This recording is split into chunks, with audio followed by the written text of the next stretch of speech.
विधानसभा अध्यक्ष डॉक्टर रमन सिंह राजनांदगांव और Kawardha medical college में व्यवस्था के करीन समीक्षा। स्वास्थ्य मंत्री श्याम बिहारी जायसवाल के संग गृह मंत्री विजय शर्मा घलोरेहिन मौजूद। विधानसभा अध्यक्ष डॉक्टर रमन सिंह आज विधानसभा की कक्ष में कवर्धा और राजनांदगांव के मेडिकल कॉलेज में विशेषज्ञ चिकित्सक की कमी पर चिंता जतावत ऐसे सुझाव दिए हैं कि मध्य प्रदेश में मेडिकल कॉलेज के संचालन पर जैसन तकनीक से सीनियर प्रोफेसर मन की भर्ती करे जाते संगे संग ओमन संविधा नियुक्ति या भविष्य में नियमितीकरण के जो नियम बनाए गए हैं ओखरे अवलोकन करके छत्तीसगढ़ में भी वही प्रक्रिया के अनुसार कवर्धा और राजनांदगांव के मेडिकल कॉलेज में चिकित्सा के प्रोफेसर मन के भर्ती करे जा सकते थे।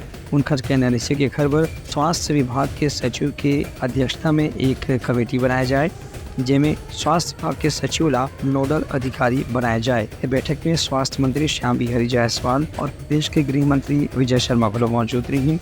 ये दोनों में संग चर्चा करे के बाद विधानसभा अध्यक्ष डॉक्टर रमन सिंह आज सुझाव दी है कि कवर्धा और राजनांदगांव के मेडिकल कॉलेज ला सुचारू रूप से संचालन करे पर जौन भी कमी है पूरा तत्काल दूर करना जरूरी है।